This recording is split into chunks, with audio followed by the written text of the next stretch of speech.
Voilà, on commence le cours. On est le mercredi 23 septembre et le 5 Tishrei. Et comme promis, on continue le récit de la création, bien que la création proprement dit a été terminée hier, enfin dans notre cours du moins.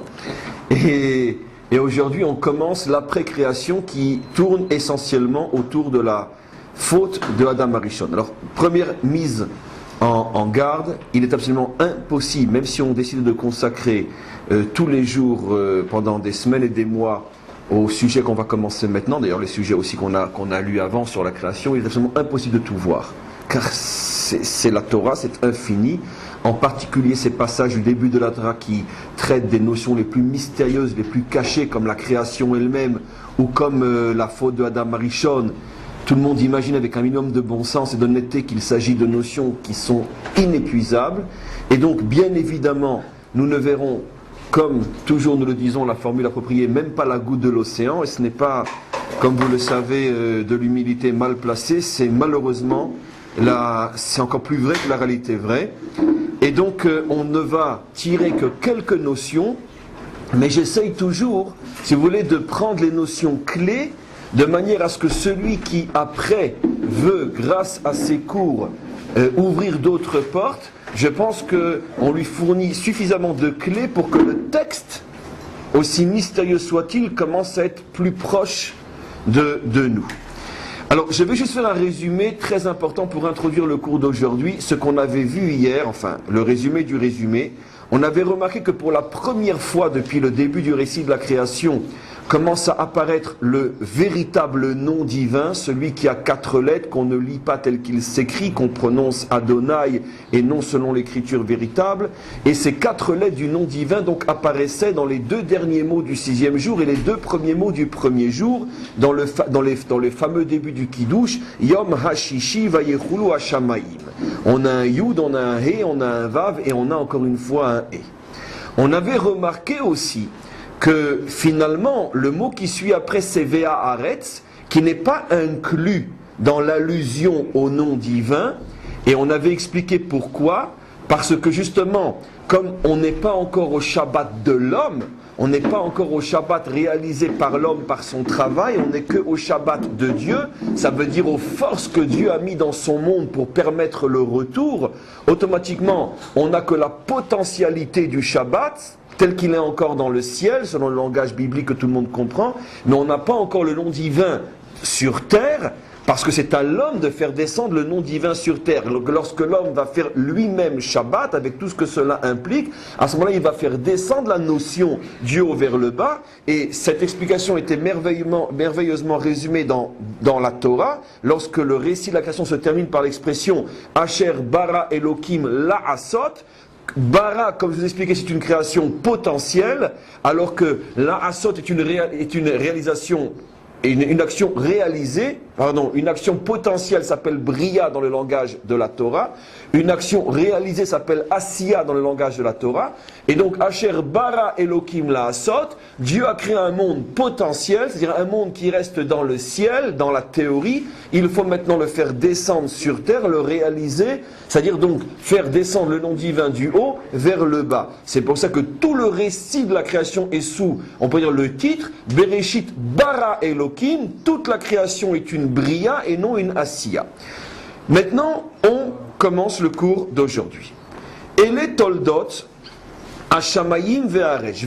Comme je le fais constamment, je vais vous faire remarquer, bien que là c'est très facile, surtout maintenant que vous êtes habitués à ce genre d'exégèse, je vais vous faire remarquer une anomalie énorme dans le verset que l'on va lire.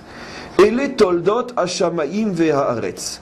Voici donc l'histoire, Toldot signifie l'histoire, voici l'histoire du ciel et de la terre, c'est-à-dire que après avoir créé, après nous avoir raconté ou parlé de la création, la Torah va maintenant nous parler de l'histoire de la création. C'est-à-dire la Torah englobe deux dimensions, la dimension de la création et la dimension de l'histoire. Jusqu'à présent, on a eu affaire au Dieu créateur. À partir de maintenant jusqu'à la fin de la Torah, nous avons affaire au Dieu de l'histoire, qui est le même, mais qui d'une certaine manière, va se manifester à l'homme d'une manière différente que en tant que Dieu créateur. Alors c'est ce qu'on va voir. Et les toldot hashamaim va'aret. Voici maintenant l'histoire de ce ciel et de cette terre qui ont été créés. Behi bar'am. Vous remarquez que dans le texte en hébreu véritable, Mekori, au niveau de la source du texte, je ne sais plus comment qu'il a après rapporté dans les traductions, peu importe, mais en tout cas tel que le verset est écrit dans le Sefer Torah lui-même, dans le livre de la Torah lui-même que nous lisons, le « et » est écrit en petit. D'accord? Comme on le voit sans doute dans vos chumashim, dans le mien oui, dans vos chumashim aussi, donc c'est un chumash qui est bien écrit. Et donc le « et » est écrit en petit. Rashi explique pourquoi. Vous savez qu'il y a différents endroits dans la Torah où il y a de grandes lettres et des lettres plus grandes que la lettre standard qui est celle qui est tout au long de la Torah, et des endroits où il y a une petite lettre, c'est-à-dire une lettre qui est plus petite que la lettre standard. Et donc ici on est en face d'une petite lettre, le « He » est mis en évidence, et comment il faut lire, explique Rashi, « Behe bar'am ». Le monde a été créé avec un « He ». Behe bar'am. La Torah nous indique ici, on ne sait pas trop ce que ça veut dire, on va voir que le monde a été créé avec la lettre E, d'où on le retrouve dans un autre verset, lorsque nous disons d'ailleurs tous les jours à la fin de Uval et Sion, Ki biya Hashem tsur haolamim, Ki behiya, avec le Yud et le He, Hashem, Dieu, tsur, a façonné haolamim, les mondes. On parle de deux mondes. On verra pourquoi deux mondes. Le monde d'en haut et le monde d'en bas ont les deux été façonnés avec deux lettres. Le monde d'en haut a été façonné avec la lettre Yud et le monde d'en bas a été façonné avec la lettre He. Bien sûr, ce sont des codes, tout ça. On est habitué. Il va falloir décoder. Mais pour l'instant, recevons déjà le code. C'est pour ça que le verset dit Ki be Yud He beya Hashem Tsura Olamim, avec deux lettres qui sont le Yud et le He, il a créé l'ensemble des mondes, les mondes complètement invisibles qu'on appelle les mondes supérieurs, et les mondes visibles qu'on appelle les mondes inférieurs jusqu'au nôtre. Le nôtre n'est pas le seul monde qui fait partie des mondes visibles, parce que visible, ce n'est pas seulement le monde que l'on voit avec nos yeux de chair. Ce sont aussi les mondes que les prophètes perçoivent avec les yeux de leur âme. J'explique. Très important. La visibilité n'est pas seulement la visibilité de l'œil de chair. Car au niveau de cette vision-là, nous sommes au même niveau que le rat et que les reptiles. Les rats et les reptiles voient aussi ce qu'on voit, c'est-à-dire peut-être pas de la même manière, mais ils le voient. Donc, c'est aussi une forme de vue, mais c'est le niveau le plus bas de la vision de chair.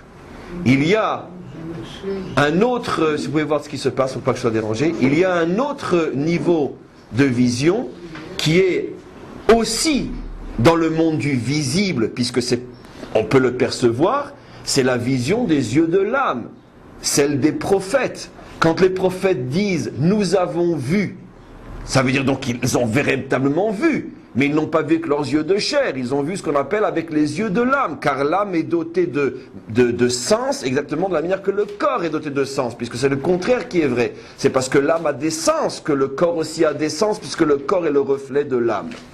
Donc, ce qui est pour nous des mondes invisibles, ce que les prophètes perçoivent, sont en vérité des mondes qui appartiennent au monde du visible. Mais il y a des mondes qui sont encore au-dessus de ces mondes-là, que même les prophètes ne peuvent pas voir, des mondes sur lesquels il est dit Aïn lo ra'ata Elokim zulatecha, un verset dans les psaumes qui dit Aïn lo ra'ata zulatecha Elokim. Non, c'est pas dans les psaumes, c'est dans les prophètes.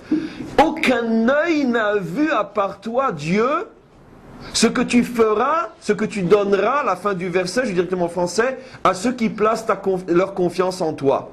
Aucun œil n'a encore vu, sauf toi, ce que tu donneras à ceux qui placent leur confiance en toi. Ça veut dire que le prophète lui-même nous dévoile qu'il y a d'autres choses que même l'œil du prophète n'a pas vu. C'est par exemple ce que nous disent les maîtres du Talmud, Kol ha-nevi'im kulam ra'u rak ad triat hametim, Velo metriat hametim vehelar. Ça veut dire que tous les prophètes n'ont pu voir que jusqu'à la résurrection, mais pas après. Et encore, ce n'est pas tous les prophètes qui ont vu jusqu'à la résurrection. Mais même ceux qui ont vu jusqu'à, c'est que jusqu'à la résurrection. Ce qui veut dire donc qu'il existe deux dimensions créées. L'une qui est complètement invisible pour l'instant, même pour l'œil du prophète. Et cette dimension a été créée par la lettre Yud. Et une dimension visible pour les hommes, parmi lesquels font partie les prophètes. Et cette dimension visible englobe tous les mondes créés par la lettre E. Alors on reviendra bien sûr sur ces notions aujourd'hui car elles sont très importantes. Donc on nous indique quelque chose de très important. Sachez que tout le récit de la création, nous dit la Torah, du ciel jusqu'à la terre, je traduis maintenant en français, le ciel, les mondes que seul l'œil du prophète peut percevoir, et la terre, les mondes que l'œil humain peut percevoir, tous ces mondes-là ont été créés avec la lettre He parce qu'ils appartiennent au monde du visible. C'est ce que dit le verset Behe Bar'am. Avec le He, ils ont été créés. Ce qui veut dire que la Torah ne parle pas des mondes qui sont au-dessus de la lettre E, qui sont créés par la lettre U, qui sont au-dessus de l'œil, bien que la Torah fait allusion à ces mondes-là, puisqu'elle nous dit que tout le récit de la création n'est qu'avec la lettre E. Et nous savons que d'autres mondes ont été créés avec la lettre U. Donc forcément, en nous disant que ceux-là ne sont que ceux qui sont créés avec la lettre E, je déduis donc qu'il y en a d'autres avec la lettre Yud. Beyom Asot, depuis le jour, donc voici l'histoire du ciel et de la terre créée par la lettre He. Beyom Asot, depuis le jour où Dieu, ou depuis le jour où ont été faits, Hashem Elohim par Havaye Elohim, Eretz Veshamayim, la terre et le ciel. Deux anomalies énormes et un chidouche dans ce même verset. Premier chidouche de ce verset, c'est la première fois qu'on voit apparaître en toutes lettres le véritable nom divin, Yud-Ke Vav-Ke.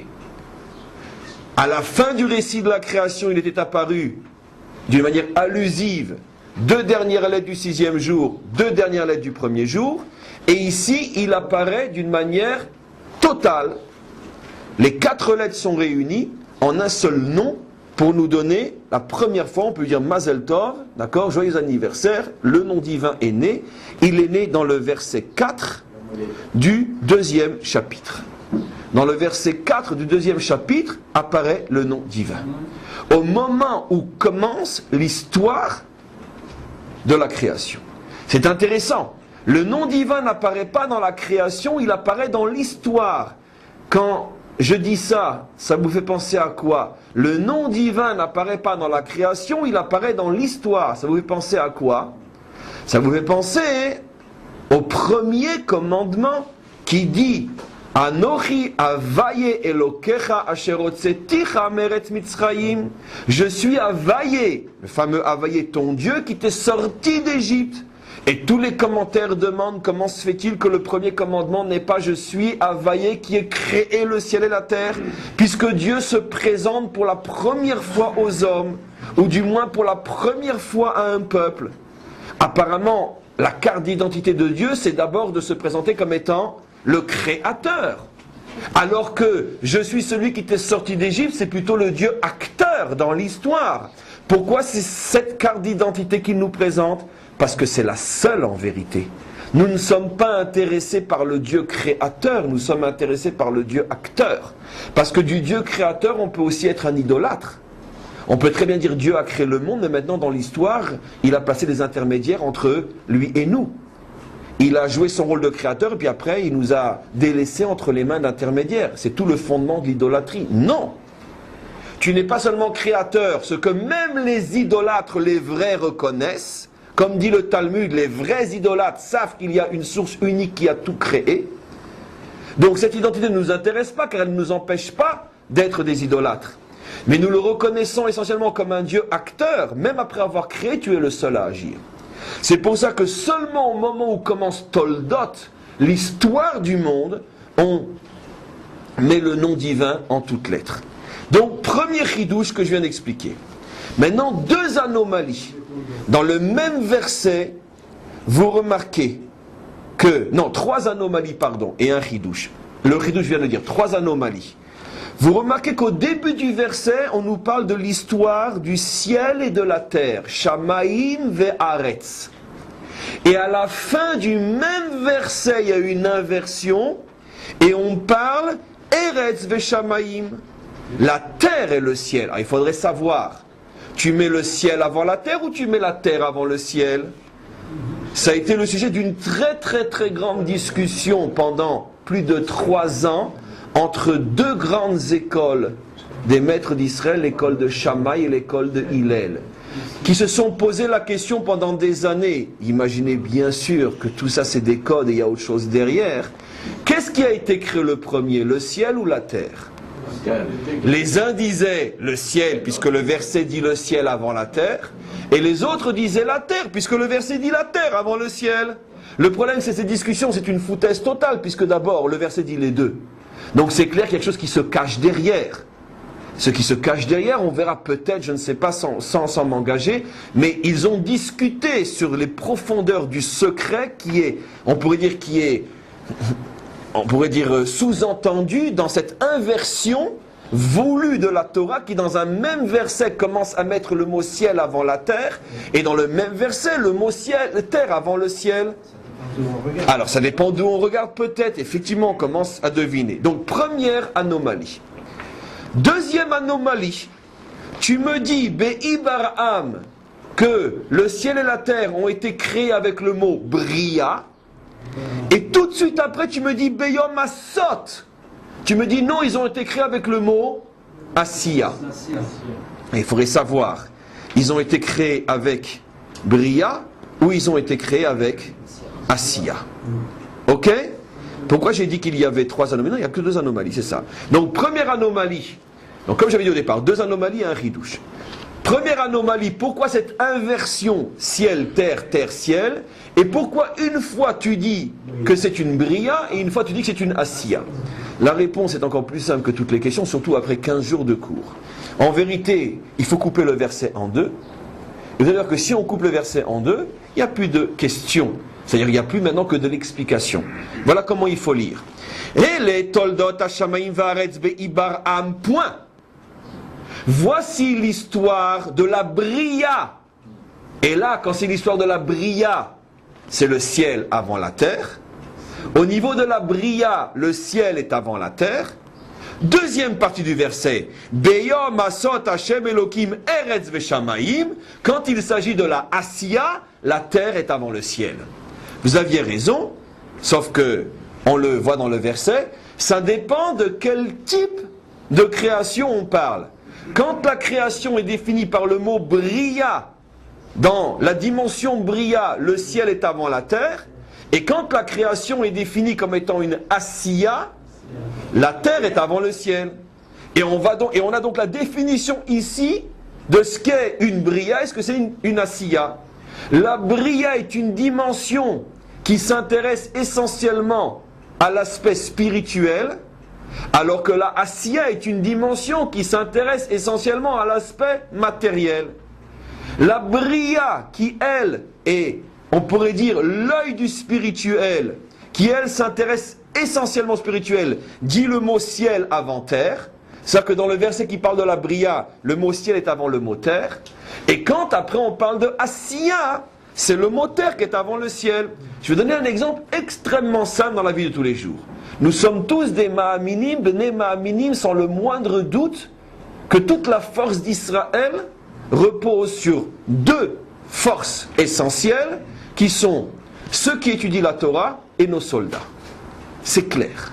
Personne n'a de doute à ce sujet-là aujourd'hui. Toute personne honnête sait très bien que c'est impossible, c'est miracle inimaginable s'il n'y a pas ce pouvoir surnaturel des vrais justes qui étudient la Torah du matin au soir. Je n'ai pas dit tous ceux qui l'étudient ou qui font semblant, les vrais justes. Même Tommy Lapide l'a reconnu devant tout le monde qu'il n'est pas contre le fait qu'il y ait des gens qui soient assis et qui étudient du matin au soir. Le problème c'est de savoir qui a le mérite de pouvoir dire qu'il est à ce niveau-là. Donc on est tous d'accord avec lui et moi aussi.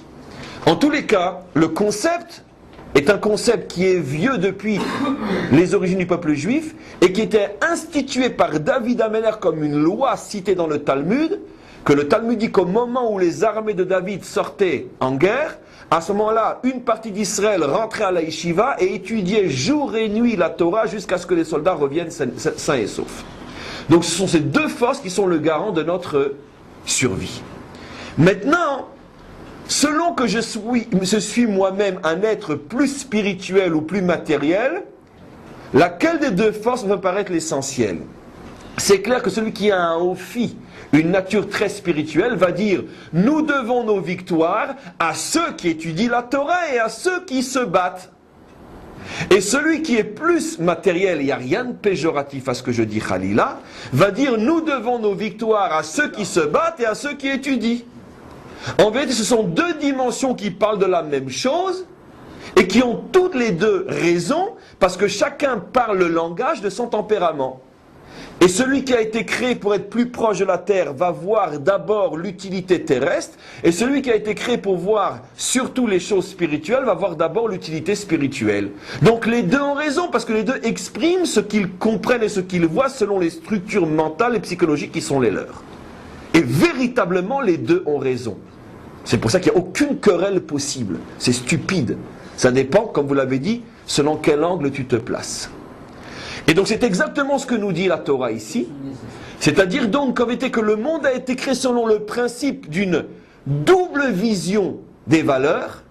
Tu peux voir le monde selon les yeux de la Bria, ou tu peux voir le monde selon les yeux de la Asiya.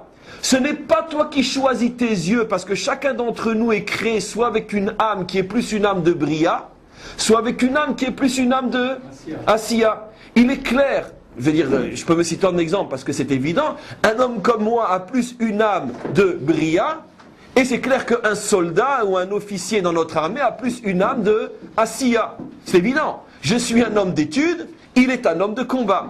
Je n'ai pas le choix de ce que je suis, j'ai été créé comme ça, je n'ai aucun mérite à être ce que je suis.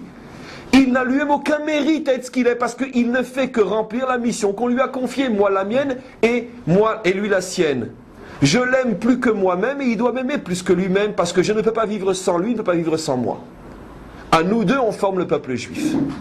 Et donc, c'est pour ça que la Torah nous prévient, si tu veux comprendre l'histoire du monde, sache que j'ai créé mon monde avec deux types d'âmes, puisqu'on parle de l'histoire, on parle donc des hommes, deux types d'âmes, des âmes qui sont dans le monde de la Bria et des âmes qui sont dans le monde de Asiya. Et ne commettez pas l'erreur, nous dit la Torah, de penser que les uns sont mieux que les autres. Parce que dans le même verset, Dieu fait une inversion, une fois le ciel avant la terre et une fois la terre avant le ciel, pour nous montrer qu'à ses yeux, il n'y a aucune différence entre un juif qui étudie la Torah du matin au soir et un juif qui garde nos frontières du matin au soir. Les deux sont aux yeux de Dieu exactement au même niveau. Et le rabbin qui se croit supérieur ou le soldat qui se croit supérieur n'ont rien compris à l'histoire du monde. Ils sont les deux au même niveau. Et on sait très bien que dans la Torah, quand on inverse, c'est pour nous faire comprendre que les deux sont au même niveau. Et d'où on l'apprend? Un Rashi explicite qu'on retrouvera plus tard dans l'inversion très connue qui se répète plusieurs fois dans la Torah, où des fois Moshe est cité avant Aaron et des fois Aaron est cité devant Moshe. Et Rashi explique pourquoi des fois on dit Moshe ve Aaron et des fois on dit Aaron ve Moshe, pour nous faire comprendre qu'aux yeux de Dieu, les deux sont identiques. Ah, pourtant, il semblerait qu'il y en ait plein sur Moshe et beaucoup moins sur Aaron. La Torah ne parle pratiquement que de Moshe. Mais c'est pas important. On ne juge pas en fonction de la quantité de la mission, mais en fonction de la qualité de la mission. Et donc même si Moshe est cité 2000 fois de plus que Aaron dans la Torah, dans la mesure où Aaron fait ce pourquoi il a été créé et il le fait à la perfection, il vaut aux yeux de Dieu autant que Moshe. Parce que Dieu ne juge pas au niveau de la quantité, mais de la qualité. Et donc c'est pour ça que des fois on dit Aaron avant Moshe et Moshe Aaron. Donc ce verset est fondamental. Maintenant, malgré tout, vous remarquez que dans ce premier verset, on nous montre pour la première fois l'apparition du nom divin, mais l'apparition du nom divin est dans la deuxième partie du verset, au moment où on parle de la dimension qui s'appelle la dimension Asiya, c'est-à-dire les yeux du bas vers le haut. La dimension Bria, c'est les yeux du haut vers le bas, du spirituel vers le matériel, Shamaim ve'aretz, tandis que la Asiya, c'est les yeux du bas vers le haut. Nous devons notre survie aux soldats et aux étudiants de la Torah. La vision est du bas vers le haut. Et c'est dans cette deuxième partie qu'apparaît le nom divin véritable, Yud-Ke Vav-Ke. Alors c'est étonnant, c'est presque même bouleversant, c'est presque même révolutionnaire, parce qu'on se serait attendu, mais avant de terminer la phrase, vous avez déjà compris évidemment que ça ne peut pas être comme ça, on se serait attendu, quand on pourrait dire, une vision déformée de la religion vraie, on se serait attendu à ce que si déjà le nom divin apparaisse, il apparaisse plutôt dans la première partie du verset, où on parle de la dimension spirituelle, Bria, la dimension des rabbins. Et non, on voit que le nom divin apparaît dans la dimension des soldats, selon mon langage imagé. Pour nous faire comprendre quoi? Que le véritable but de l'histoire n'est pas de dévoiler uniquement Dieu dans le centre, dans la maison d'études et de prière. Le véritable but de l'histoire, c'est de révéler Dieu sur un champ de bataille. Ça veut dire d'être capable d'être un soldat avec tout ce que cela implique comme explosion de force animale et bestiale, et malgré tout, ne pas perdre l'image divine, selon la mauvaise traduction, qui est que tu portes, et rester quelqu'un de très très très très fort accroché à Dieu. Cette chose est tellement vraie chez nous que les nations font tout pour nous salir dans le seul domaine où on ne peut rien nous reprocher. Comprenez ? C'est ça que je prends d'Afka cet exemple. C'est-à-dire que de la même manière que l'antisémitisme, à l'époque du Moyen-Âge, était vous empoisonnez les puits, puis après vous êtes responsable de tous nos maux, ça veut dire, et ça a commencé par le fait que vous avez tué Dieu, c'est-à-dire on nous a toujours accusés de l'essence même du contraire de ce qui est nous. Nous sommes le peuple qui apportons Dieu au monde et on est celui qui le tue, jusqu'où les nations peuvent aller. Et dans notre époque contemporaine, on est la seule armée au monde qui fait tout pour être propre. Et c'est pour ça que c'est la seule chose qu'on nous reproche. Vous êtes sales. Nous qui avons traversé 2000 ans au milieu de ce monde de fous, on sait très bien que, je veux dire, ils ne savent faire que ça. Et c'est parce qu'ils nous attaquent dans ce domaine qu'ils ont signé sans le savoir le fait qu'on était l'armée la plus propre du monde. Parce qu'ils nous attaquent toujours dans le domaine où on est irréprochable. Et donc automatiquement, c'est pour ça que le verset dit que le nom divin se dévoile dans la dimension Asiya, pour bien nous faire comprendre que tant que le peuple juif n'aura pas produit des soldats qui, comme les nôtres, sont capables de se mettre en danger, jusqu'à l'extrême limite du danger, pour ne pas tirer sur un civil, tant qu'on peut encore essayer de ne pas le faire, j'ai dit tant qu'on peut encore essayer de ne pas le faire, car il y a malgré tout une limite, parce que le terroriste se cache derrière et lui tire sur nos enfants en tenant une palestinienne en chantage et en tirant au-dessus de sa tête pour que exprès on tire dessus qu'il puisse la montrer après aux caméramans qui sont payés pour ne prendre que la photo de la femme tuée, mais surtout pas la photo de la femme tenue en otage au-dessus de laquelle on tire sur nos propres enfants. Donc automatiquement, tant qu'on ne peut pas produire une armée pareille, que nous avons pour Hachem produit, le nom divin ne peut pas se dévoiler sur terre. Donc on peut dire sans la moindre hésitation qu'un point de plus qui prouve que nous sommes véritablement la génération de la délivrance, c'est que nous avons produit cette armée. Nous sommes la seule armée au monde qui se met en danger pour ne pas tirer sur des femmes et des enfants. Et donc nous sommes véritablement aux portes de la délivrance. Parce que c'est ça ce que nous dit le verset. Quand mon nom sera sur terre, c'est-à-dire quand même ceux qui sont complètement dans la matière seront capables de se souvenir de mon nom, alors à ce moment-là, véritablement, le Ham Israël sera aux portes de la délivrance. Donc, on a compris maintenant quelque chose d'extraordinaire. Tout le but de l'homme est de faire descendre le Shem Havayé sur terre, dans la matérialité, au moment où l'homme est pris justement par toutes les forces de la matière. C'est là qu'il a le devoir de dévoiler le Shem Havayé. C'est pour ça que je pourrais rajouter que les soldats moraux sont beaucoup plus hauts en vérité que le plus grand des maîtres de la Torah. Parce qu'un maître de la Torah, aussi grand est-il, il reste dans un monde qui est essentiellement un monde de ciel. Il n'est pas véritablement confronté à toutes les saletés de ce monde. Mais un soldat qui lui est confronté à toutes les saletés de ce monde et qui arrive à rester moral, lui peut dévoiler le nom divin plus encore qu'un maître de la Torah. Et c'est ce à quoi fait allusion ici ce verset.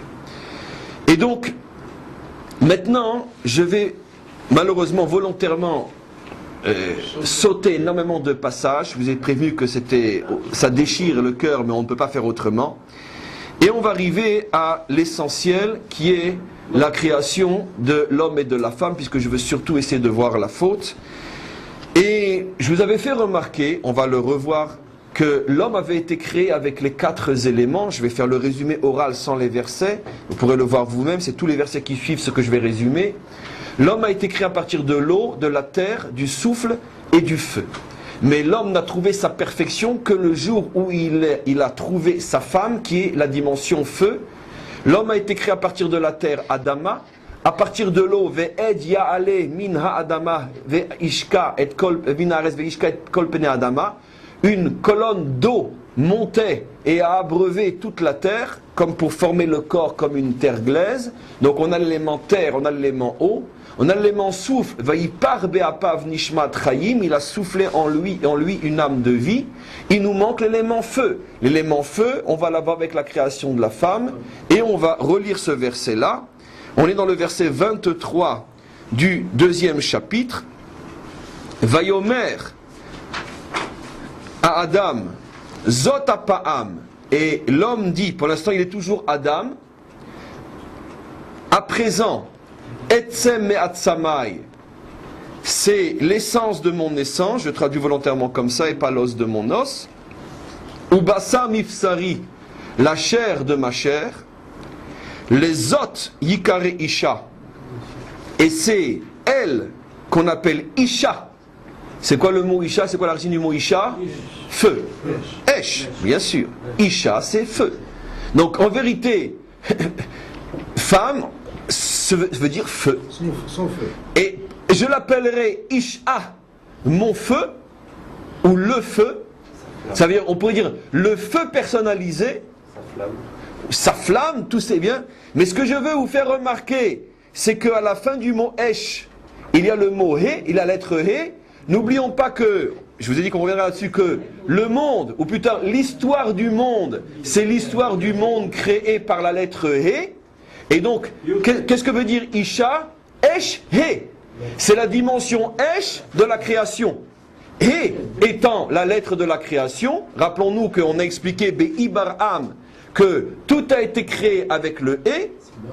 Et donc, qu'est-ce que c'est la femme? La femme, c'est le feu créé. C'est le feu du He. Ça veut dire qu'elle dévoile la dimension Esh qui se trouve dans la création. Écoutez-moi bien.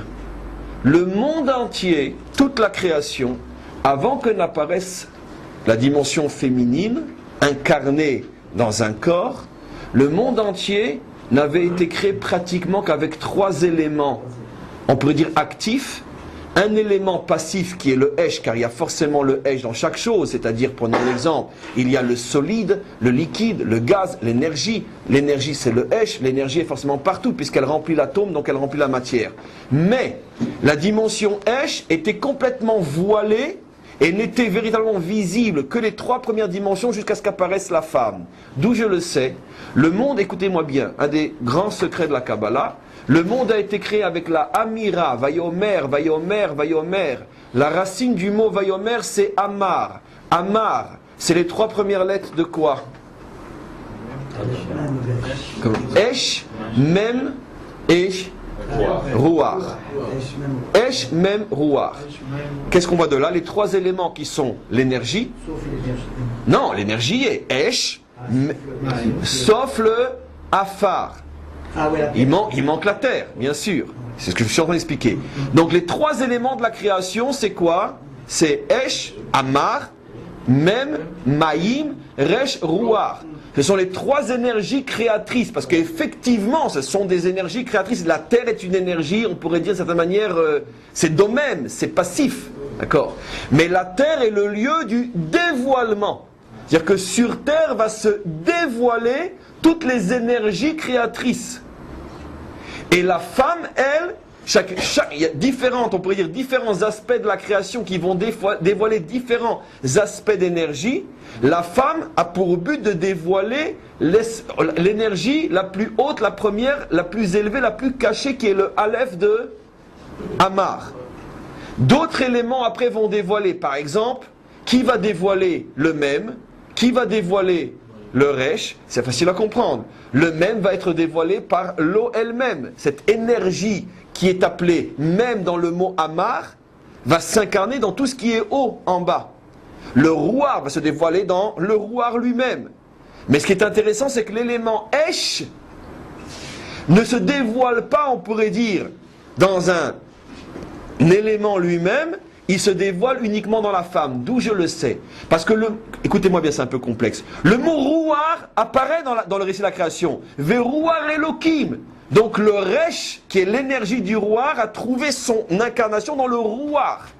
Ce qui est normal. L'énergie s'est concrétisée dans ce que nous appelons l'air. Le même, qui est une énergie créatrice, s'est concrétisé dans Maïm. On voit apparaître le mot Maïm dans la création. Mais le mot Esh n'apparaît pas dans la création. La première fois que le mot Esh apparaît dans la création, c'est Isha. Esha. Eshe. Comme pour nous faire comprendre que le véritable endroit où se dévoile l'énergie la plus forte de la création, c'est dans la femme, plus encore que dans le Esh, que dans le feu. La femme brûle plus que le feu lui-même. Vous comprenez maintenant pourquoi toute l'histoire de l'homme tourne autour de la femme?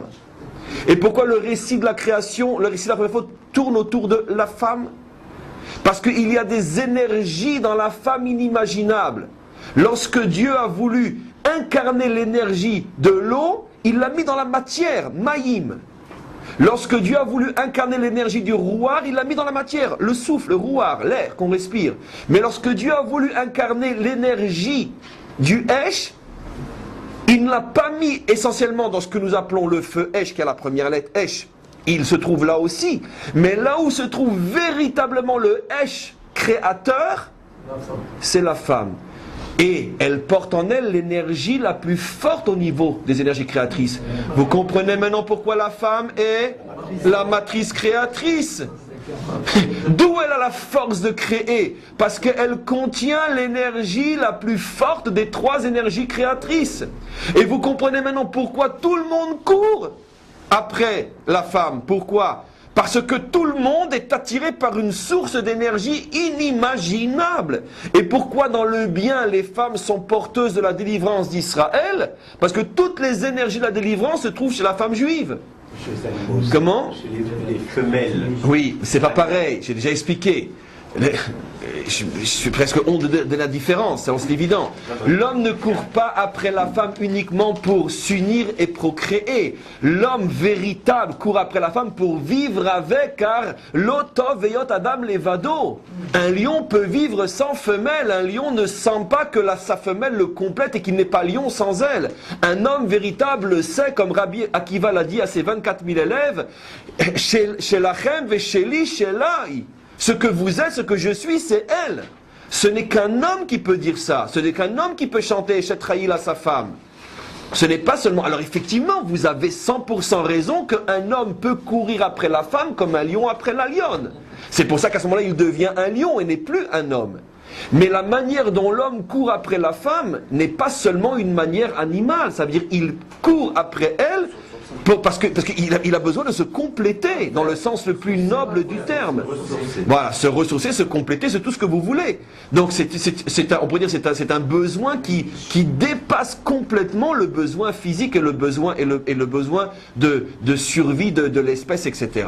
Donc de toute façon, vous avez véritablement raison en faisant cette analogie, et c'est pour ça que la Torah ne cache pas. Rappelez-vous, c'est tout le cours sur le fait que l'homme et l'animal ont été créés le même jour, pour bien nous montrer qu'effectivement, il y a des ressemblances frappantes et étranges et bouleversantes entre l'animal et l'homme, au point qu'on peut en arriver à la théorie de Darwin. Comme j'ai expliqué, c'est Dieu qui l'a voulu. Mais, malgré tout, quand je parle de courir après la femme, c'est depuis le niveau animal, mais pas seulement animal. Dieu ne s'adresse à Moshe pour la première fois qu'après son mariage. Et il a pourtant, d'après notre tradition, 80 ans à cet âge-là, à cette époque-là. Ça veut dire que, malgré tout, il est déjà un homme d'un niveau imaginable, puisque le lendemain du mariage, Dieu s'adresse à lui, donc ça veut dire qu'il est déjà préparé. Mais Dieu attend son mariage pour se révéler à lui, comme pour dire, tant que tu n'es pas marié, tu ne m'intéresses pas, tu n'existes pas, tu n'es pas un homme. Donc c'est clair que le mariage est beaucoup plus qu'un souci de procréation ou un souci de plaisir, etc. C'est véritablement la recherche de ce qui fait de moi un homme, comme on a toujours expliqué, comme vous le savez. De toute façon, c'est ce que dit la verset, l'otoviot Adam levado. Donc, encore une fois, on vient d'expliquer quelque chose de très très très important, cette attirance surnaturelle, je dis c'est surnaturel, de l'homme vers la femme, provient du fait que dans la femme se cache le plus haut et le plus fort des éléments créateurs, qui est l'élément Esh. D'accord ? Et c'est pour ça qu'aussi, sur le plan purement physique, c'est le feu de la passion. Mais toutes ces notions tournent autour de ce. Mais c'est aussi pour la raison pour laquelle, quand arrive le Shabbat, qui c'est qui allume les nérotes du Shabbat? C'est la femme. Pourquoi c'est la femme qui allume les bougies du Shabbat? Parce que la femme, justement, elle est feu, elle est lumière. Mais c'est l'homme qui est responsable. Voilà. Oui, mais évidemment. Mais quoi qu'il en soit, c'est elle qui allume. Il y a une association. On continue. Donc, Vayomer à Adam, Zot apam, s'il vous plaît, Etzem me'atzamai ou basam ifsari. Les Zot yikare isha. C'est pour cette raison qu'on l'a appelée Hesh He. Elle est le feu de la création. Kimeish lukachazot. Parce qu'elle a été prise du Ish. Tiens, c'est du Ish. Depuis quand il s'appelle Ish? Il s'appelle Adam. On aurait dire qui met Adam lukachazot. Non. Parce que de là on voit une chose inimaginable. Qui c'est qui donne à l'homme son statut de Ish? C'est la femme. Ce n'est que quand elle est créée que lui cesse de s'appeler Adam et devient Ish. Qu'est-ce qui est plus haut, Adam ou Ish? Ish. Comment on appelle Moshe? Ish à Elohim. Comment on appelle Dieu? Ish Milchama. Le nom Ish définit le niveau le plus haut de l'homme. Ish, ça n'a été donné que à des hommes qui ont atteint le maximum. Quand Moshe va à la rencontre de Dieu, il s'appelle Ish à Elohim. Ish. Alors justement, on va expliquer. Donc, on voit déjà une notion extraordinaire. À partir du moment où il y a Isha, il y a Ish. Qui c'est qui confère à l'homme son statut spirituel et moral le plus élevé qu'il puisse atteindre? Ce n'est pas l'étude de la Torah uniquement, ce n'est pas la pratique des mitzvot uniquement, c'est la femme. Tant que tu n'es pas avec une femme, tu n'es pas encore Ish. C'est pour ça que comme Hachem voulait s'adresser à un Ish et non à un Adam uniquement, il a attendu que Moshe se marie avec Tzipora, bien que ça lui a rien rajouté sur le plan spirituel, parce que tout de suite après Dieu se dévoile à lui, après le mariage. Donc ça veut dire qu'il n'a pas eu besoin de travailler encore quelques années. Ça veut dire que le mariage lui a conféré le statut d'avoir le mérite que Dieu s'adresse à lui, parce que maintenant tu n'es plus Adam, tu es Ish. Donc on voit donc le rôle inimaginable de la femme ici. Maintenant, on voit une chose extraordinaire. Dans le mot Ish, le mot Esh est coupé. Puisque lui aussi, forcément, Ish, c'est le mot Esh. Seulement la différence de chez la femme, le mot Esh est en toutes lettres, Aleph, Shin, et seulement après c'est He, comme pour dire, elle est l'énergie du monde, Hesh, He. Chez l'homme, il y a un Yud et non un E, et le Esh est coupé. Comme pour dire quoi? Que le travail du Ish, c'est d'atténuer la puissance du feu. Tu sépares entre le Aleph et le Shin. Regardez comment dans chaque mot des livres entiers, des bibliothèques d'explications. Qu'est-ce que c'est un Ish? Un Ish, c'est celui qui est capable de vivre avec le feu féminin, mais sans se laisser brûler par le feu féminin. Et c'est pour ça qu'on sépare entre le Aleph et le Shin, pour bien montrer que l'homme est la dimension qui arrive à atténuer, je n'en peux plus, qui arrive à atténuer la puissance du feu, Aleph, Shin. Comment il arrive à atténuer la puissance du feu? Avec le Yud. Rappelons-nous, le Yud fait allusion à quoi? Le Yud fait allusion au monde complètement invisible, même ce que le prophète ne peut pas percevoir. Ça veut dire qu'est-ce qui arrive, comment l'homme arrive, et là on ne parle plus de l'homme, vous et moi, on parle de l'homme réalisé, on parle sans doute du Mashiach, on parle de l'homme d'après la délivrance. Qu'est-ce qui fait que l'homme arrive à vivre avec la femme, à comprendre qu'il ne peut pas vivre sans elle, qu'il n'est rien sans elle, qu'il lui doit tout et en même temps, qu'il n'est pas victime du feu de la femme, et qu'il arrive à maîtriser le feu de la femme, c'est uniquement s'il arrive à s'enraciner dans les lumières les plus élevées, même celles qui sont au-dessus de l'œil du prophète. Ça veut dire que la Torah nous dit ici que tant que l'homme ne retrouvera pas sa source invisible, qui est un niveau de lumière inimaginable, tellement puissant que même l'œil du prophète ne peut pas le voir parce qu'il en serait ébloui, tant que l'homme n'arrive pas à ce niveau-là, il sera toujours victime, d'une certaine manière, du feu de la femme. Ici, la Torah a résumé, d'après les clés que je vous donne, elle a préparé toute la faute qui va suivre. Rappelons-nous, bien qu'on le reverra, la faute s'est passée d'une manière, on pourrait dire, scandaleuse, à la regard de l'homme macho que nous sommes. Pour les femmes qui prétendent que la Torah minimise la femme, je dirais que c'est peut-être vrai, si déjà, mais ça n'est vrai qu'après la faute. Parce que regardez la femme d'avant la faute. Ben, c'est elle qui décide tout, c'est elle qui fait tout. Viens ici, toi, ouvre la bouche, prends, mange. Mais qu'est-ce que c'est comment? Qu'est-ce que c'est quoi cet homme-là? C'est quoi? C'est quoi? Il n'a pas son mot à dire. Où il est au moment où elle parle au Nachash, en respectant les paraboles et les codes de la Torah? Où il est? Le mec, quand elle vient avec sa pomme, parce qu'il n'est pas une pomme bien sûr, il lui dit ouvre la bouche et mange. Qu'est-ce que ça veut dire? Mais de qui on parle? D'une serpillière? Effectivement, une serpillière totale. La femme avant la faute, la Torah nous montre qu'elle a une puissance inimaginable. Aujourd'hui on le sait, mais seulement dans certains domaines. Ceux qui font courir tous les lions. Mais avant la faute, où l'homme n'était vadaï pas un lion, et que la femme, si elle dominait l'homme, ne pouvait le dominer que par un dégagement de force spirituelle inimaginable, la femme était complètement au-dessus de l'homme, elle le bouffe complètement. Comment? Comment? On n'était créé qu'à partir d'une côte. On va voir tout de suite. Pour l'instant, elle s'appelle Esh. Donc on voit qu'effectivement, qu'elle arrive à consumer complètement Adam. Il n'a pas le droit à la parole. Et regardez la boucha, la honte, presque le ridicule de Adam après la faute. Dieu lui dit, mais alors qu'est-ce qui t'arrive? C'est pas moi, c'est elle. Mais attends, c'est comme ça qu'un homme parle. Donc on voit qu'il est complètement anéanti par la femme. La Torah nous présente une dimension féminine que les hommes normaux ne connaissent pas. Enfin, j'espère du moins. Ça veut dire quoi? Tu marches au garde à vous, que ça veut dire quoi? Comprenez? Et donc automatiquement, on comprend pourquoi. Parce que dans la mesure où lui était en présence du véritable Heshé, Chava était, on pourrait dire, l'énergie créatrice dans toute sa puissance, et lui ne peut contenir cette énergie que s'il arrive à mettre le Yud entre le Aleph et le Shin. Il n'est pas arrivé. Il n'est pas arrivé, Adam, à se hisser au niveau de ces énergies qui auraient pu contrebalancer ou contenir la puissance féminine, et il s'est fait complètement bouffer. D'une certaine manière, à notre humble niveau, ou plutôt à notre nul niveau, parce que humble, c'est pas le mot, c'est plutôt péjoratif ce que je veux dire.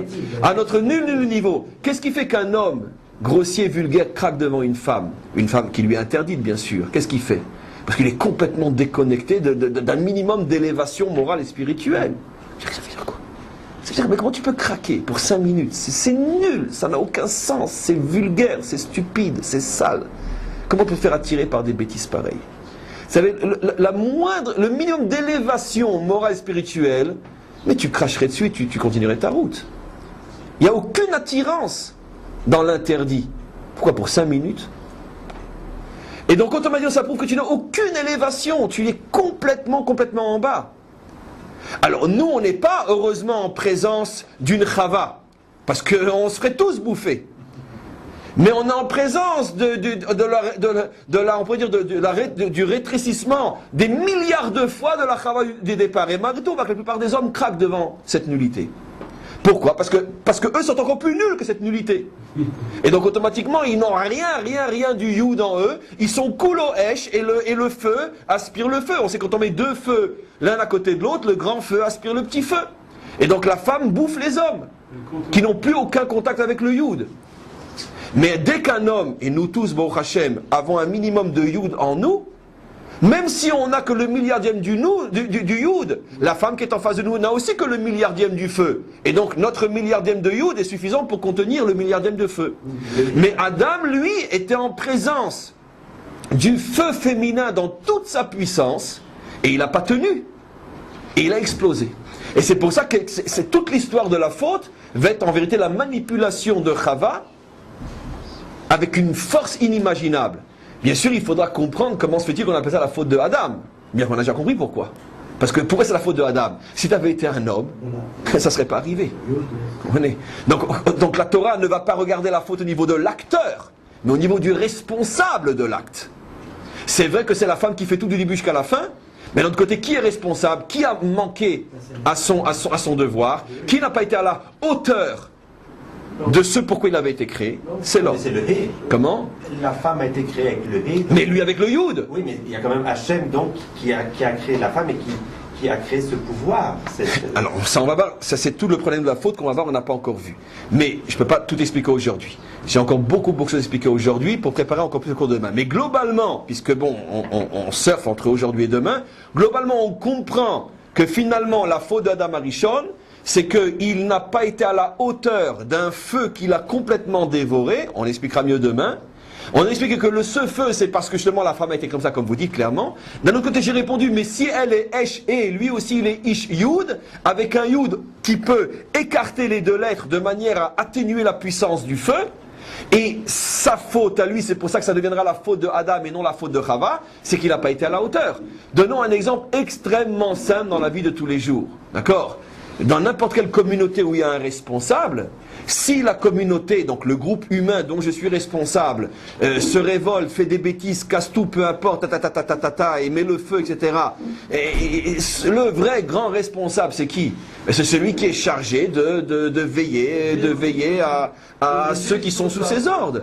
Et quand il y a un problème à l'armée ou dans n'importe quelle communauté, je veux dire, même si les soldats ont mal fait, celui qui aura le plus de compte à rendre, c'est l'officier qui dirigeait la troupe, c'est clair. Pareil pour un dirigeant, et pareil pour un chef d'État, etc. On revient toujours au même problème.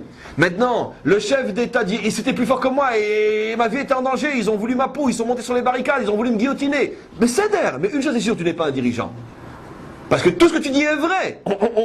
On la connaît, la puissance d'une foule meurtrière qui veut tout casser. Mais tu n'es pas un dirigeant, ça c'est sûr au moins. Parce que si tu étais un vrai dirigeant, foule ou pas, tu aurais tenu. Voilà. Donc, on dit à Adam, c'est vrai, la femme a été créée avec un pouvoir énorme, mais une chose est sûre, tu n'as pas fait ton travail de Adam. Ça on verra demain. Maintenant, écoutez-moi bien. On vient de retrouver, écoutez-moi bien, que dans les deux noms véritables de l'homme et de la femme qui sont Isha et Ish, on trouve chez la femme le He et chez l'homme le Yud. Donc, le Yud et le He. Puisque l'homme a été créé avant la femme, donc lui s'appelle Ish, elle s'appelle Isha. Le Yud avant le He. Yud et He, c'est quoi?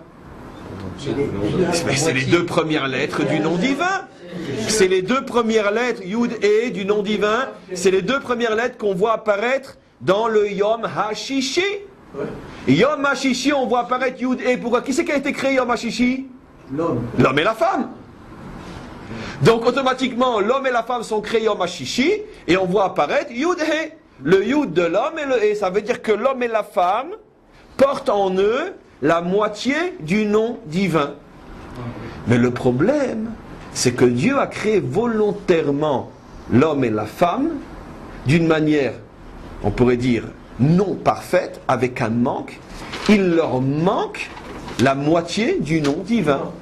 Il leur manque deux autres lettres qui sont le Vav et le He.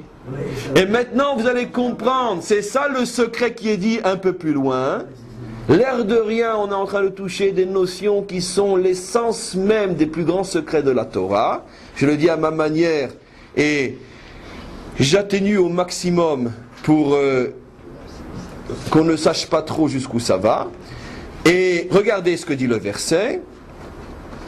juste avant, le verset 25, juste après nous avoir dit que la femme avait été créée Esh et lui Ish, que lui porte la première lettre du nom divin et elle la deuxième, donc il manque de lettres. Vayiushne marumim, ils étaient tous les deux nus. À Adam veishto, l'homme et sa femme, ils étaient nus, il leur manquait quelque chose. Qu'est-ce que disent les plus grands secrets de notre Torah? Il leur manquait un habit. C'est quoi l'habit? Il leur manquait 2 lettres, le Vav et le He. Écoutez bien ce qui est expliqué ici. On a ici une définition d'une profondeur inimaginable de ce que sont les 4 lettres du nom divin. De la même manière qu'un corps, un être se compose d'un corps qui est lui véritablement, mais lui véritablement est nu. Donc pour pouvoir sortir, agir, il a besoin de s'habiller. Et quand il est habillé, il n'a rien rajouté à ce qu'il est, mais il a rajouté la possibilité de fonctionner, d'agir. Il y a l'être et le faire. L'être, c'est mon corps. Le faire, ce que je fais, c'est mon habit. D'accord? Exactement de la même manière, les 4 lettres du nom divin, le Yud et définissent, on pourrait dire, Dieu tel qu'il est, et le Vav et sont l'habit de Dieu, c'est-à-dire Dieu tel qu'il agit. Il y a Dieu tel qu'il est et Dieu tel qu'il agit. Donnons un exemple très simple. Dieu, en tant que créateur, s'appelle Elohim. Elohim, ce n'est pas Dieu, c'est la dimension de Dieu qui crée. Comme si je dis un ouvrier Renault, d'accord, ou un ouvrier Peugeot, un savant, un médecin, un dentiste, un avocat, un rabbin, c'est pas lui, c'est sa fonction. On a déjà fait ce cours-là sur les noms, etc. Donc si je veux savoir où se situe le nom Elohim, qui veut dire créateur dans le nom divin, il se situe à quel niveau? Vav E. Voilà. Quand je dis par exemple, El Rachum Vechanoun, tu es bon et tu es miséricordieux. Rachum Vechanoun, où se situe bon et miséricordieux dans le nom divin? Vav E. C'est la fonction. Quand je dis Elohim Emet, où se situe vérité? Vav E. C'est-à-dire, Vav E définit l'habit de Dieu. Comment il se présente à nous? Il se présente à nous sous la forme du Dieu de vérité. Il se présente à nous sous le nom du Dieu jaloux, du Dieu de guerre, du Dieu bon, du Dieu clément, du Dieu sage, du Dieu miséricordieux. Ce sont des fonctions, c'est le Vav E. Ça, c'est l'habit de Dieu. Toutes les qualités de Dieu sont l'habit de Dieu. Mais ne sont pas Dieu lui-même. Car Dieu s'habille à l'intérieur de ses qualités, mais ce n'est pas encore lui. Et donc le nom divin, c'est 4 lettres. Yud, Ke, Yud, E, c'est Dieu lui-même. Vav, He, l'habit de Dieu. C'est intéressant si on suit cette explication, c'est que du côté du masculin, il y a le Yud en haut qui doit venir en bas par le Vav, alors que chez la femme, c'est le même E. Vous avez déjà évoqué la suite du cours. Pour Sarah et Abraham. La suite du cours. Pour Sarah et Abraham, On retrouve ça. Sarah et Abraham, pas vraiment, c'est ces 2 et. Ne mélangeons pas, tu as 100% raison dans l'idée, mais là-bas c'est encore une nouvelle dimension. C'est un Yud qui se coupe en 2 et qui devient 2 et. Mais il n'y a pas. Tu as raison, tu as un Yud et finalement après tu as un et. Mais pourquoi 2 et? Pourquoi Abraham prend un et lui aussi? C'est encore une autre dimension, peut-être qu'un jour on expliquera. Il faut que j'avance. Faut que j'avance. Je sais que j'ouvre des portes qui. On peut maintenant s'arrêter et chacun pose des questions, vous avez tous raison. Chavav, Vav, et absolument. C'est en vérité, ça aurait dû être Chaya, et ça s'est transformé en Chava. C'est ce à quoi Richard fait allusion maintenant aussi. Le Yud qui devient un Vav. Toutes ces notions tournent autour maintenant des clés qu'on est en train de voir. Alors maintenant, regardez. Regardez ce qui se passe. Ils sont nus. Ça veut dire quoi, ils sont nus? Ça veut dire qu'ils sont en manque d'établir. Il leur manque l'habit de Dieu. Ils portent en eux les 2 premières lettres, mais il leur manque les deux dernières lettres. Ça veut dire quoi? Ça veut dire quoi en bon français? Ils ont une relation avec Dieu tel qu'il est lui-même, mais non tel qu'il s'habille. Et c'est pour ça qu'ils se sentent nus. Ça veut dire quoi? Ils sont venus après la faute. Comment? Après la faute, ils sont venus. Non, pardon. Chazak, heureusement que tu me... Ils sont nus, mais Loïd Bosheshu, mais ils n'en éprouvent pas encore un sentiment de honte. C'est très important, ça on verra demain. Mais pour l'instant, ils sont nus. Ça veut dire qu'ils sont au niveau d'une relation avec Dieu tel qu'il est, on pourrait dire dans son essence, et non tel qu'il est dans sa fonction. Ça veut dire qu'ils ont un niveau de connaissance de Dieu qui est ce que je pourrais appeler désincarné. Ils ne connaissent pas Dieu encore dans son histoire, dans le vécu, dans le monde. C'est comme si on nous dit que l'histoire n'a pas encore vraiment commencé. Donnons un exemple extrêmement simple. Vous connaissez quelqu'un, votre voisin. D'accord ?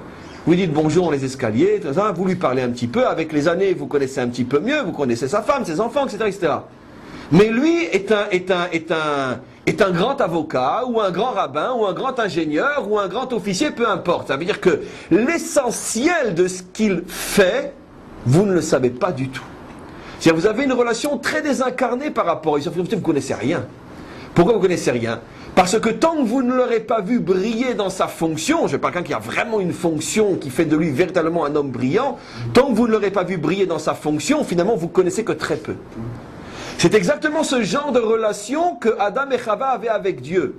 Ils connaissaient Dieu tellement clairement que les deux lettres du nom divin étaient inscrites en eux. Ça veut dire que le divin faisait partie intégrante de leur être, de leur structure. Mais il y a rien naturel, ça veut dire qu'ils étaient naturellement connectés à Dieu. Mais le défaut était, c'est ce qui va permettre justement maintenant la venue du Nachash, comme on va voir. Le défaut était qu'ils avaient une relation désincarnée avec Dieu. Je vais essayer de donner un exemple très simple, mais très lointain en même temps, donc très imparfait, de ce que ça peut vouloir dire à notre niveau.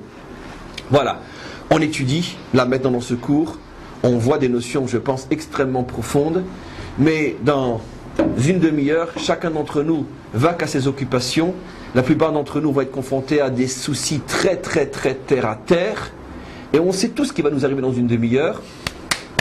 Il ne va plus rester grand-chose du cours. En tout cas, plus rester quelque chose de conscient, de vivant, de visible dans la conscience et dans l'âme. Ça va rester en nous, mais ça va rentrer dans la case mémoire, comme dans un ordinateur. Pourquoi ? Parce que le cours est extraordinaire. Mais le cours reste dans le ciel, il n'est pas sur terre. Ça, c'est tous les défauts des rabbins, tous les défauts des philosophes, des enseignants, des penseurs, de ce que vous voulez. Ils ont la grande qualité de dire la vérité, mais ils ont l'énorme défaut de ne pas être, on pourrait dire au moment où la vérité s'exprime, d'être en contact avec le réel concret. Donc, comment cette vérité va se vivre ? C'est ça tout le problème de celui qui transmet la vérité. Et c'est ce qui fait que justement un véritable enseignant doit être rempli d'humilité en se disant que finalement, je veux dire, il n'est rien. Puisque l'essentiel, c'est pas ce qu'on dit, c'est ce qu'on vit. Et le vécu, c'est tout le travail d'après le cours. Donc, c'est un petit peu, si vous voulez, la relation que eux avaient avec Dieu. Ils étaient dans le Gan Eden, dans un monde qui n'est pas encore le monde que nous connaissons. Ce qui veut dire que leur relation avec Dieu est une relation parfaite, comme maintenant pendant ce cours. On a vraiment l'impression que Dieu est avec nous et qu'on le voit, presque qu'on le touche. Mais d'un autre côté, c'est désincarné de la vérité. C'est désincarné de la réalité. Et après tout le travail, tout l'effort de redescendre dans le réel, dans le concret, et de redévoiler Dieu sur terre. Rappelez-vous, c'est le début du cours. Shamaïm va arrête, arrête de Shamaïm. Le cours de Torah est au niveau de la Bria. Mais celui qui après ce cours sera capable, dans son bureau, dans son vécu, dès qu'il va être confronté à tous les soucis mesquins, petits, idiots et stupides de l'existence, va être capable de rester haut, celui-là va faire descendre Dieu dans le monde de la Asiya. Et à ce moment-là, l'élève devient plus grand que le maître. Pourquoi ? Parce que le maître ne fait que parler. Mais l'élève qui dans son bureau va agir et va rester à la hauteur, va dépasser à ce moment-là son maître. Vous comprenez ? C'est pour ça que le maître ne peut pas s'enorgueillir de l'élève. Puisque l'élève a le moyen de dépasser le maître par le vécu que le maître n'a pas forcément, car lui n'est pas dans un bureau et n'a pas toutes les tentations et les soucis d'un homme de bureau. Donc maintenant, je reprends ce que je dis. Finalement, Adam et Chava étaient plus ou moins encore dans le monde de la Bria. Ils n'étaient pas encore descendus dans le monde de la Asiya. Ils sont à la quête de deux lettres. Ils sont nus. Et le problème, c'est qu'ils ne ressentent pas le manque. Et c'est ça tout le problème.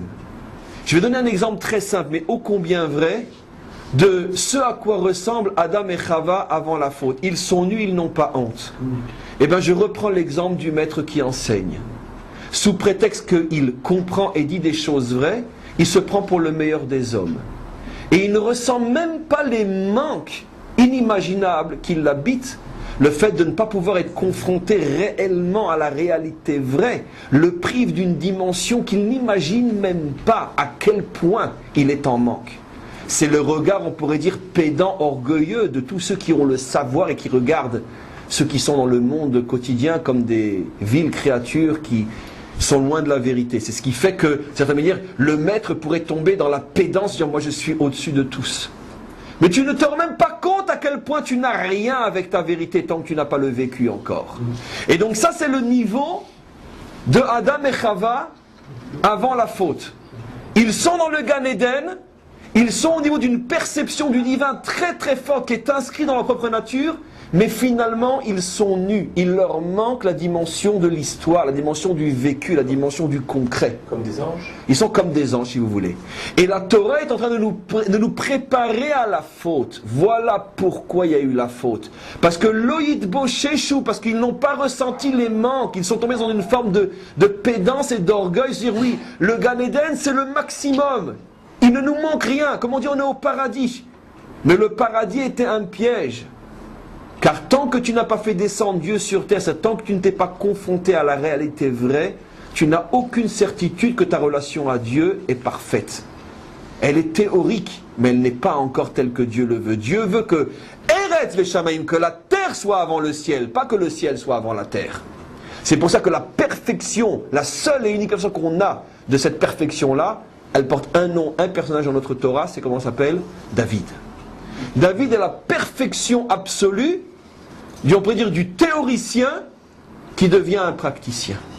Il est l'homme qui se lève à minuit et qui chante toute la nuit son amour de Dieu et qui étudie et qui prie toute la nuit, mais le matin il monte sur son cheval et il part à la guerre. Ça veut dire qu'il n'y a pas de déconnexion chez lui entre le ciel et la terre. C'est-à-dire qu'il est arrivé à cette unité parfaite entre le monde du ciel et le monde de la terre. C'est pour ça qu'il est le modèle du Mashiach qu'on attend tous. Qui lui aussi incarne cette perfection d'un homme qui est complètement dans le ciel et en même temps complètement engagé dans l'histoire concrète, dans l'histoire présente, dans l'actualité, à tous les niveaux. Alors maintenant, regardez. Il nous reste 10 minutes. Maintenant, la couronne du cours.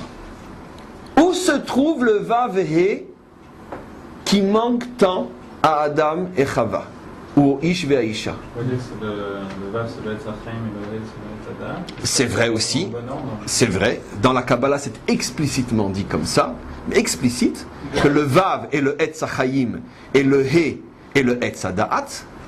Et on verra de la Hashem demain cette notion-là.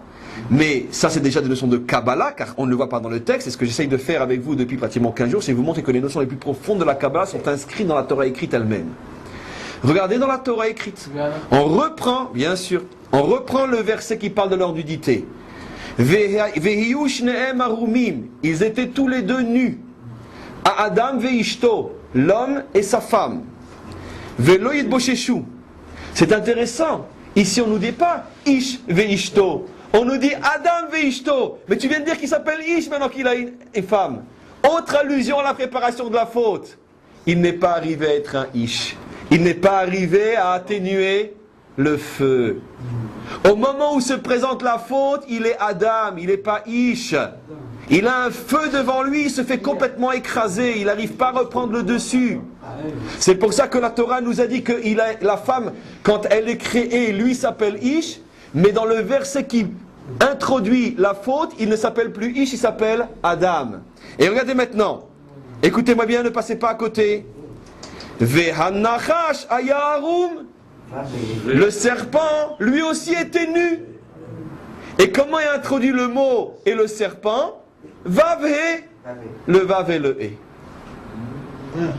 On s'arrête et on contemple l'une des merveilles du monde qui n'est pas citée parmi les 7, la 8e et la plus merveilleuse de toutes les merveilles du monde.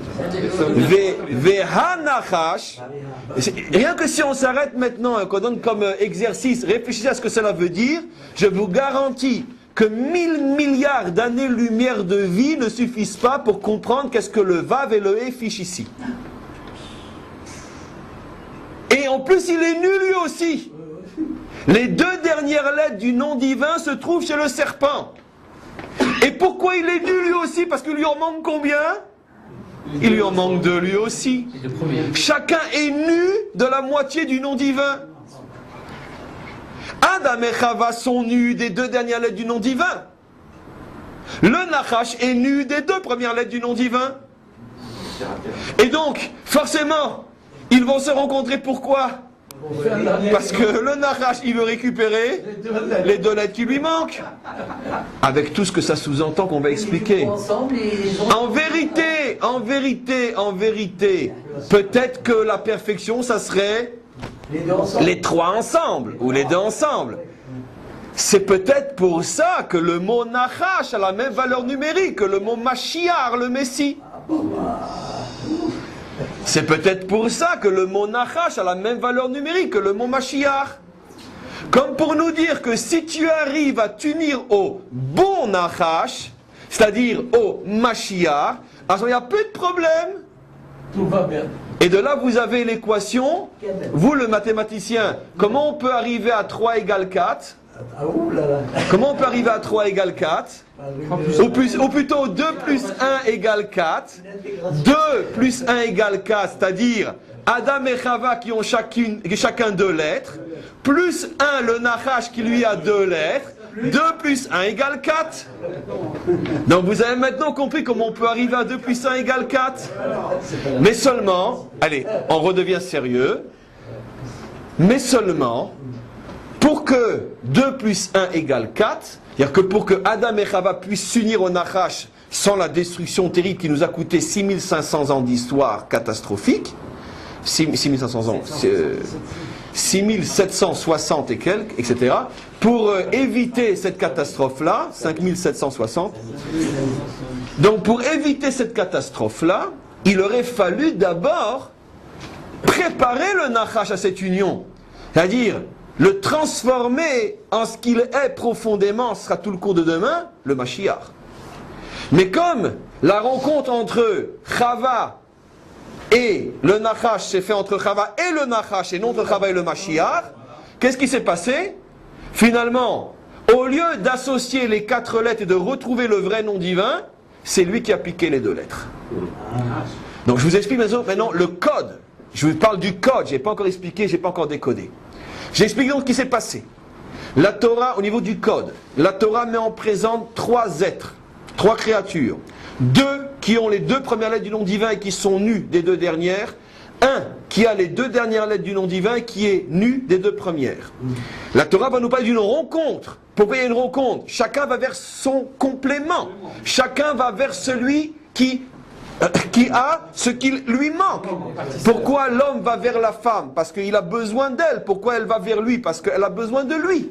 Chacun va vers son manque. Pourquoi je vais vers l'air? J'ai besoin d'air pour respirer. Pourquoi je bois, je mange? J'ai besoin de ça pour vivre. Donc on aspire toujours à aller vers ce qui complète mon manque. Donc automatiquement, qu'est-ce que le Nachash vient faire dans le Gan Eden chez Adam et Chava? Je parle du code bien sûr. Il vient chercher son manque. Il vient chercher le Yud-Ke.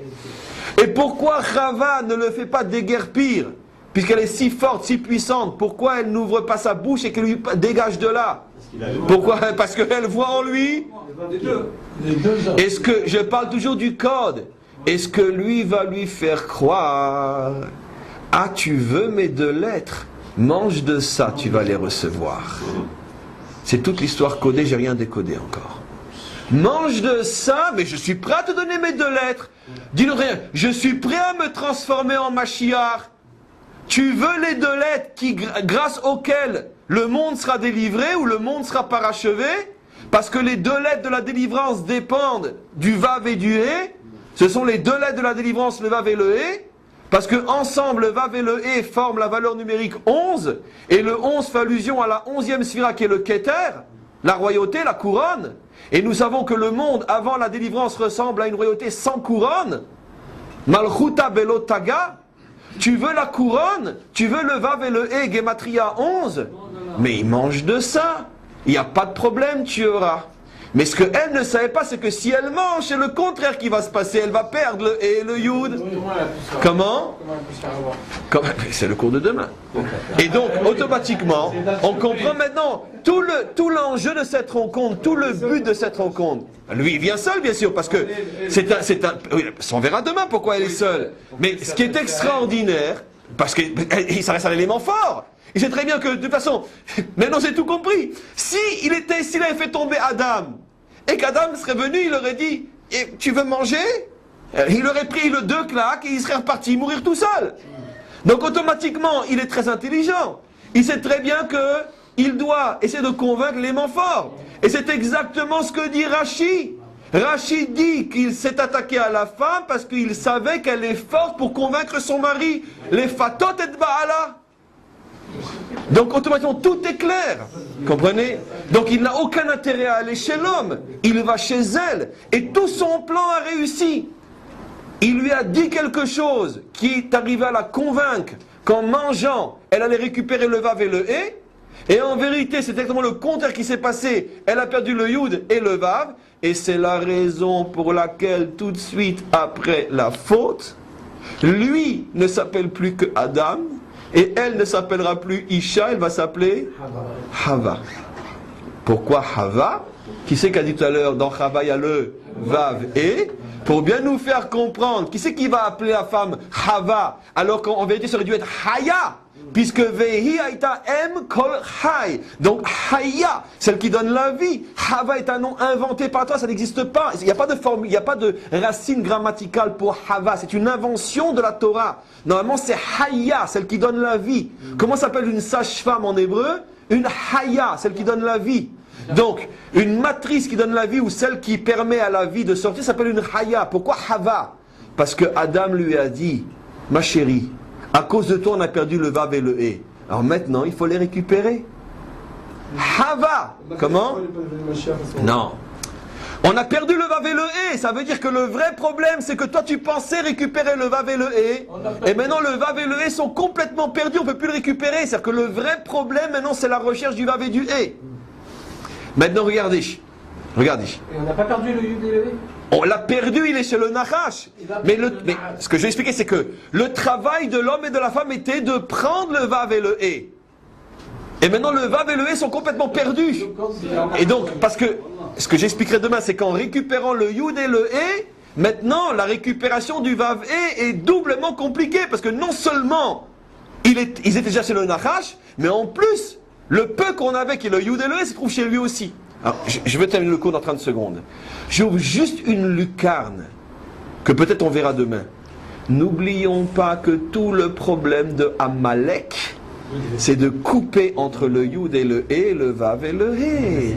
Le Amalek est l'incarnation historique du Nachash, et lui va revenir et il va couper entre le yud et le hé, le vav et le hé. J'ai une lucarne parce que de là on peut écrire 3 millions de livres. Mais c'est une lucarne que vous comprenez tous.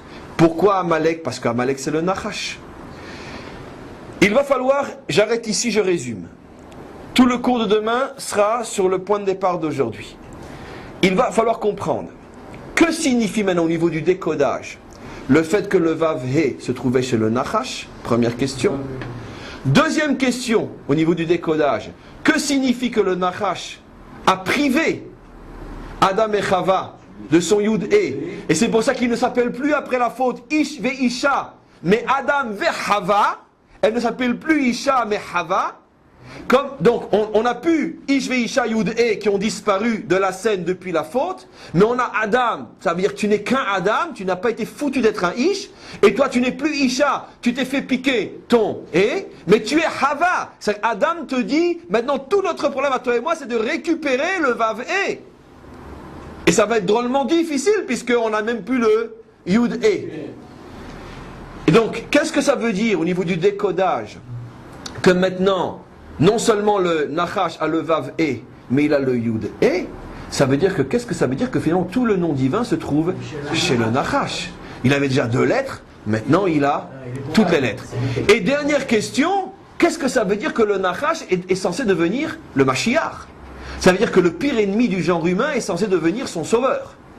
C'est-à-dire que dans notre tradition, enracinée dans les plus hauts et les plus profonds et les plus authentiques secrets de l'existence, la force libératrice n'est autre que la force destructrice qui s'est transformée, qui est redevenue libératrice par le fait qu'elle a eu son tikkun, elle a eu sa réparation. Tout ça, on va effleurer demain, Bezrat Hashem, et à très très très bientôt.